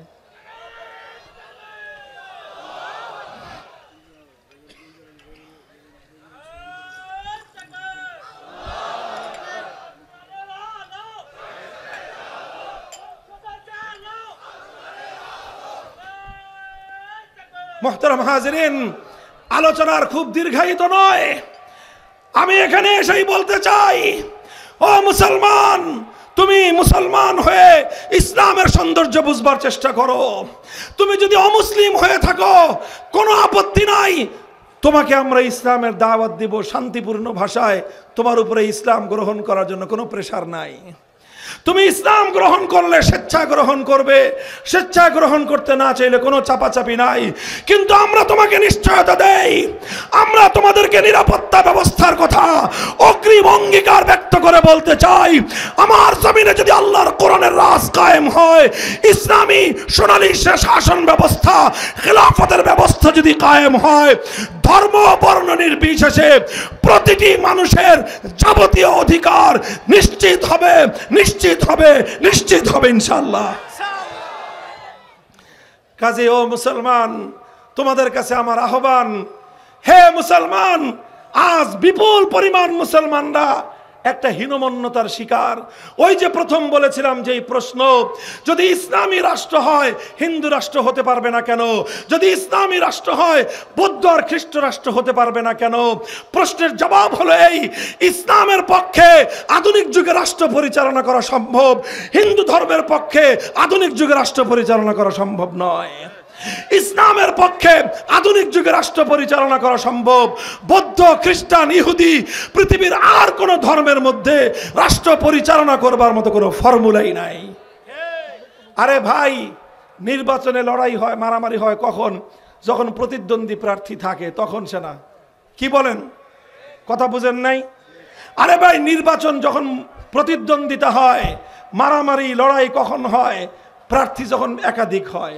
আর প্রার্থী যদি হয় একজন, এখানে কোনো লড়াই হয়? এখানে কোনো মারামারি হয়? এখানে কম্পিটিশনের মধ্যে তো ইসলামের সঙ্গে অন্য কোনো ধর্ম মাঠেই নামতে পারলো না। কিসের লড়াই, কিসের মারামারি, কিসের সংঘাত? ইসলাম শুধু মুসলমান নয়, সমস্ত ধর্মাবলম্বীর অধিকার নিশ্চিত করবে। ভাই, আখেরি আর একটা গল্প বলে আমার বক্তব্য শেষ করতেছি।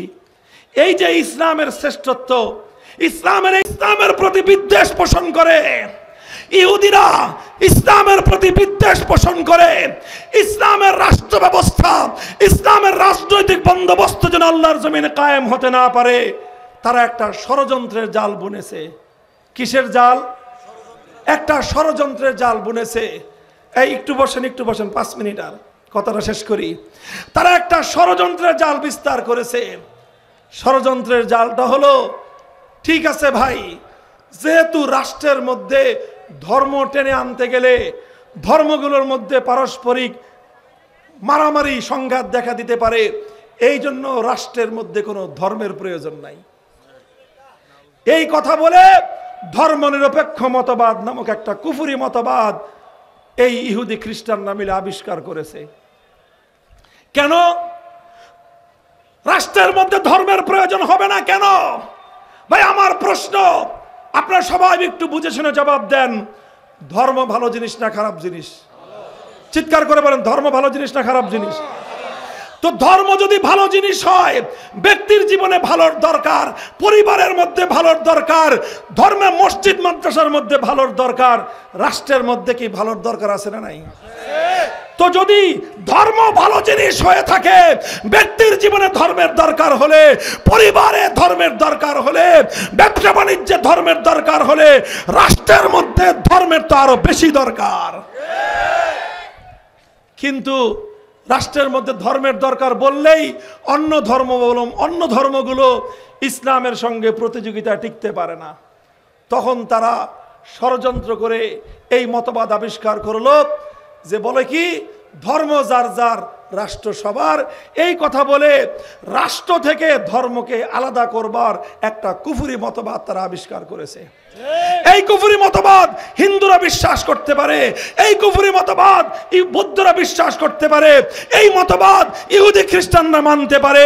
এই কুফরি মতবাদ যারা আল্লাহর কোরআনকে বিশ্বাস করে, যারা ইসলামকে বিশ্বাস করে, যারা আল্লাহর পয়গম্বরকে আখেরি নবী, পরিপূর্ণ নবী বলে বিশ্বাস করে, তারা ধর্মনিরপেক্ষ মতবাদ নামক কুফরি রাজনৈতিক মতবাদ কোনোদিন মানতে পারে না, বিশ্বাস করতে পারে না।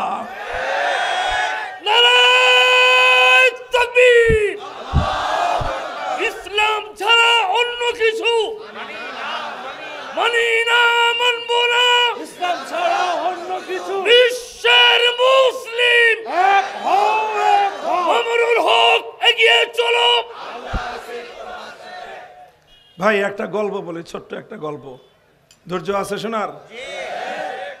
গোয়ালা চিনেন? গোয়ালা কাদেরকে বলে? গোয়ালা কাদেরকে বলে? দদু গরুর দুধ বিক্রি করে, এদেরকে কি বলে? আমাদের দেশে গোয়ালা বলে, আপনারা কি বলেন? গোয়াল বলেন। আচ্ছা ঠিক আছে, গোয়াল বলেন, গোয়ালা যাই বলেন। আর একটা আছে গৃহস্থ, আপনারা কি বলেন? গৃহস্থ বা গেরস্থ, বিভিন্ন আঞ্চলিক ভাষায়। আচ্ছা, গৃহস্থের বাসায় গরু থাকে না? থাকে। গৃহস্থ গরু দিয়ে কি করে? হাল চাষ করে। গোয়ালার বাসায় গরু গৃহস্থের চেয়ে কম থাকে না বেশি থাকে? বেশি থাকে। গোয়ালা গরু পালে কেন? দুধ বিক্রি করার জন্য। গোয়ালা গরু পালে কেন? দুধ বেচার জন্য। গৃহস্থ গরু পালে কেন? জমি চাষ করার জন্য। তো গমিজ আর গাই গরু দিয়ে চাষ করে না, হাল চাষ করে ষাঁড় বা বলদ গরু দিয়ে। কিন্তু বলদ গরু পালতে হলে 2-4টা গাইও পালতে হয়, কথা ঠিক? এখন গৃহস্থ যে 1-2টা গাই পালে, ওই গায়ের দুধ কি করে গৃহস্থ? ওই দুধ নিজে কিছু খায় আর বেশি ওর বাছুরি খায়, কথা ঠিক কিনা? কারণ ওই দুধ দহন করে টাইম মতো বাজারে বিক্রি করতে হবে, গৃহস্থের সেই ধান্দা নাই। এই জন্য নিজে বাসায় বাচ্চা কাচ্চা থাকলে দুধ খাবে, আর ওই গরুর বাছুরি দুধ খায়। আর গোয়ালা কি করে? গোয়ালা তো দুধ মানে গরু পালেই দুধ বিক্রি করার জন্য। এই জন্য গোয়ালা কি করে?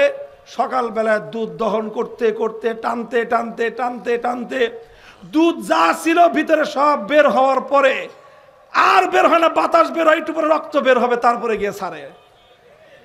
তারপরেও গোয়ালার মন ভরে না, এখনো পাতিল ভরে নাই, এখনো বালতি ভরে নাই। এরপরে গিয়ে আবার কতক্ষণ চাপ কলে দোয়ায়, কথা ঠিক?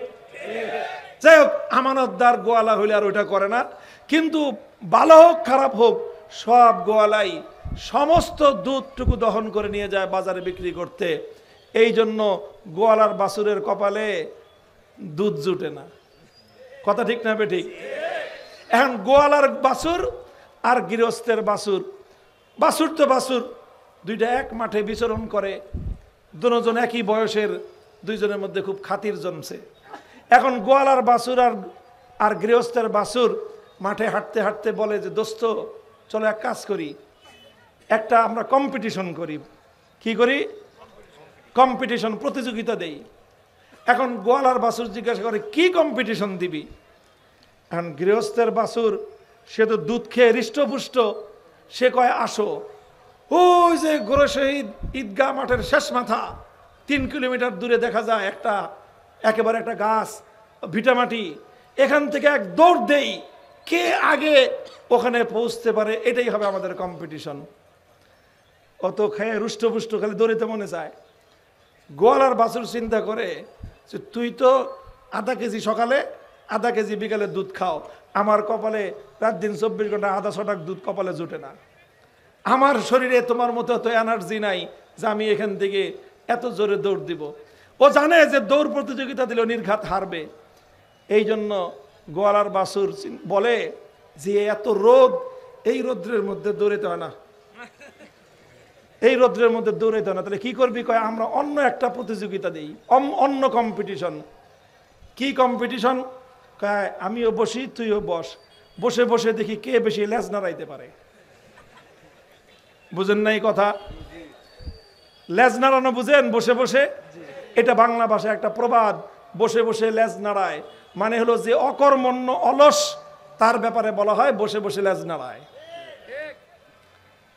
ভাই, গোয়ালার বাছুর শরীরে এনার্জি নাই, ওর দুধ সব ওর মালিক দহন করে নিয়ে বাজারে বিক্রি করছে, শরীরে এনার্জি নাই, শক্তি নাই, এই জন্য লেজ নাড়ানো ছাড়া ওর কোনো উপায় নাই।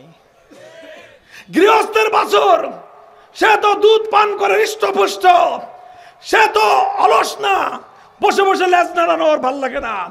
ওর ভাল লাগে দৌড়াতে, ওর ভালো লাগে কর্ম করতে, ওর ভালো লাগে দৌড়ের প্রতিযোগিতা করতে। কথা বলেন ঠিক না বেঠিক?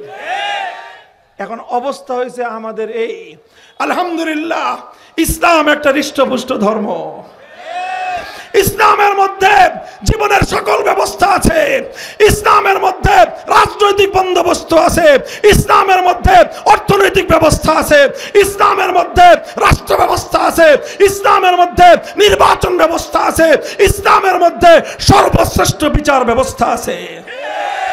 এই জন্য ইসলাম বলে আসো দৌড়ের প্রতিযোগিতা লাগাই, পৃথিবীতে সবচেয়ে সুন্দর বিচার ব্যবস্থা কারা উপহার দিতে পারে, আসো প্রতিযোগিতা করি, আসো প্রতিযোগিতা করি।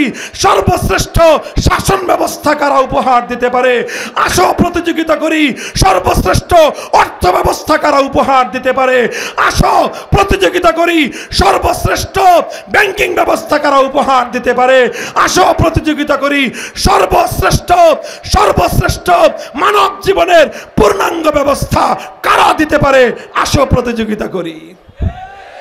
ইসলামের এই প্রতিযোগিতার আহ্বানে সাড়া দেওয়ার সামর্থ্য ওই সকল অলস অকর্মণ্য যাদের ধর্মগুলোর মধ্যে সত্যিকার অর্থে আল্লাহর পক্ষ থেকে প্রদত্ত আদর্শ সংরক্ষিত নাই, সব নষ্ট আর ধ্বংস হয়ে গিয়েছে। এখন তাদের ধর্মে দুধ নাই, সব দুধ বাজারে বিক্রি হয়ে গেছে। এখন ওই সকল ধর্মগুলো তারা শুকনো অবস্থায়, এনার্জিহীন অবস্থায়। এখন তারা মুসলমানদেরকে ডাক দেয়, দৌড়ের প্রতিযোগিতা করার দরকার নাই, আসো দেখি কে বেশি লেজ নাড়াইতে পারে। আরে ভাই, ধর্মনিরপেক্ষ মতবাদ মানেই হলো লেজ নাড়ানোর মতবাদ। রাষ্ট্র থেকে ধর্মকে মাইনাস করবার ষড়যন্ত্র হলো লেজ নাড়ানোর ষড়যন্ত্র। আমরা ওপেন চ্যালেঞ্জ করে বলতে পারি, আজকে तमाम পৃথিবীর এই যে আজকে গণতান্ত্রিক ব্যবস্থা বলেন, ধনতান্ত্রিক ব্যবস্থা বলেন, পুঁজিবাদী ব্যবস্থা বলেন, সমাজতান্ত্রিক ব্যবস্থা বলেন, সব ব্যবস্থার দিন শেষ। দুনিয়ার ধর্ম বর্ণ নির্বিশেষে 700 কোটি মানুষ যদি শান্তি চায়, নিরাপত্তা চায়, সোনার মদিনার ইসলাম ছাড়া বিকল্প কোনো রাস্তা নাই।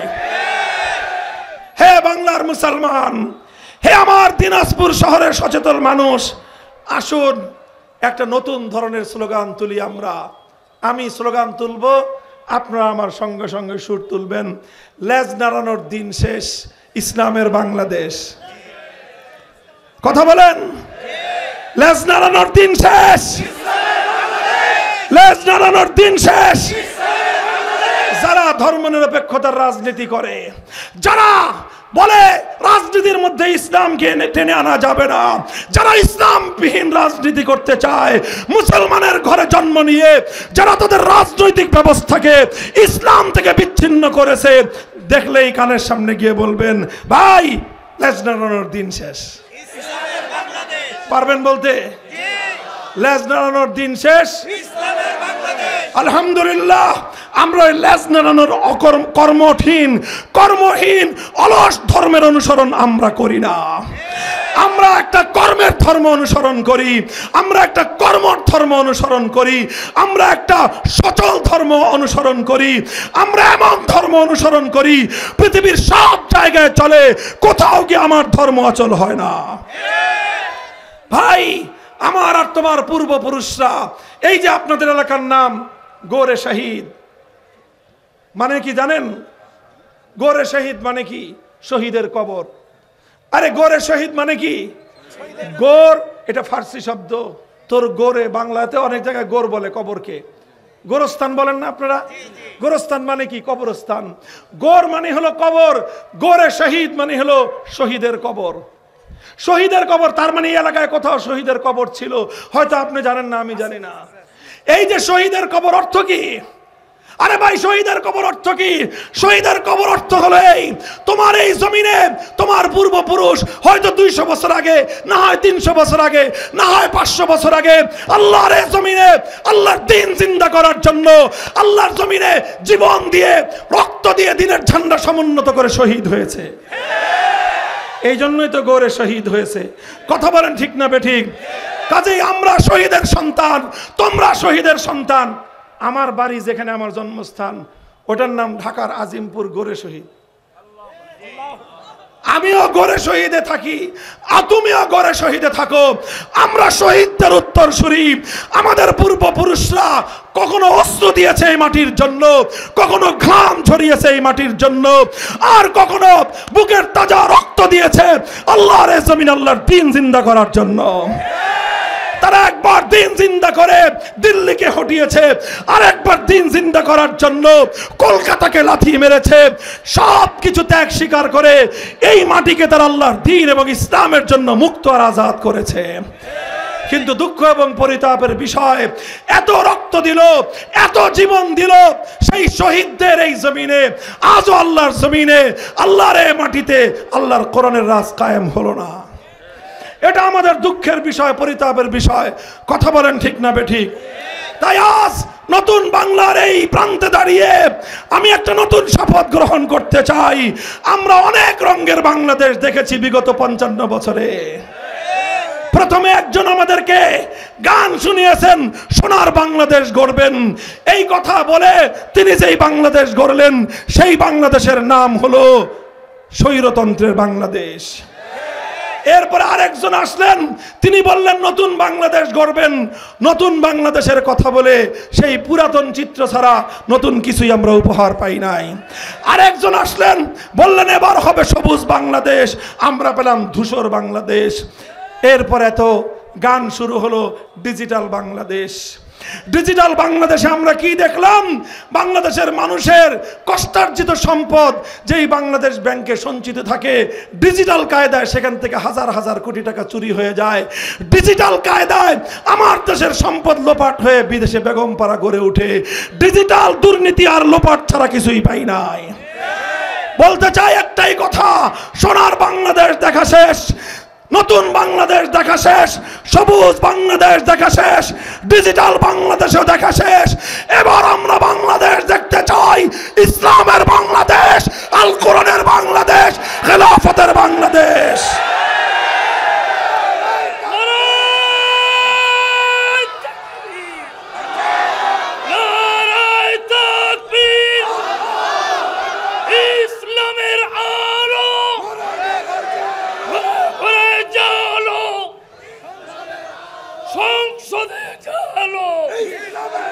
প্রস্তুত আছেন তো ইনশাআল্লাহ? হতাশার কোনো কারণ নাই ইনশাআল্লাহ। আমি তো বলি এই জমিনে আমরা ভাড়াটিয়া হিসেবে থাকতে আসি নাই, মালিকানা সূত্রে থাকি। মালিকানা সূত্রে বলবেন হুজুর মালিক হইলেন কেমনে? রক্ত দিয়ে কিনেছে এই মাটি। আমাদের পূর্বপুরুষরা রক্ত দিয়ে এই জমিন ইসলামের জন্য রেজিস্ট্রেশন করে রেখে গেছে। সুতরাং ইসলামের জন্য 47-এ রেজিস্ট্রিকৃত এই জমিনে ইসলাম ছাড়া আর কোনো মতবাদ চলতে পারে না। যাদের কাছে ধর্মনিরপেক্ষ মতবাদ এত ভালো লাগে, সীমান্ত পাড়ি দিয়ে চলে যাও তোমার ধর্মনিরপেক্ষতার দেশে। এই জমিন আন্তর্জাতিক চুক্তির মাধ্যমে ইসলাম কায়েম করবার জন্য এই দেশ বিভক্ত করা হয়েছিল। সুতরাং এদেশের চূড়ান্ত গন্তব্য সোনার মদিনার ইসলাম। শান্তিপ্রিয়ভাবে আমরা সেই ইসলাম কায়েম করতে চাই। এজন্য আমাদেরকে প্রথমে ঘাম ঝরানো পরিশ্রম করতে হবে। প্রস্তুত আছেন তো? রাতের আধারে চোখের অশ্রু ছেড়ে আল্লাহর দরবারে ফরিয়াদ করতে হবে। রাজি আছেন তো? মনে রাখবেন, ঘাম আর অশ্রুতে যখন কাজ হবে না, শহীদ ঈদগাহে জমায়েত হতে হবে। প্রয়োজনে বুকে রক্ত দিতে হবে। মাথার কাপড়ের কাপড় বেঁধে আল্লাহর দ্বীন কোরআনের রাজ কায়েম করবার জন্য শহীদ ঈদগাহে যেতে কারা কারা প্রস্তুত আছেন? হাত তুলে শপথ করেন।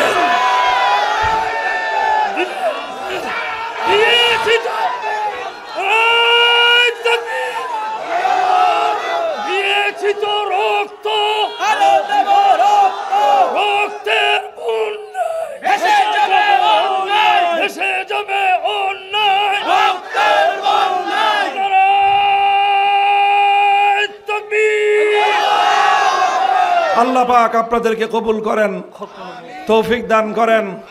এই ভাই, এগুলোকে শুধু কথার কথা না অঙ্গীকার? বলেন কথার কথা না শপথ? আল্লাহ পাক এই শপথ রক্ষা করার তৌফিক আমাদের সকলকে দান করেন।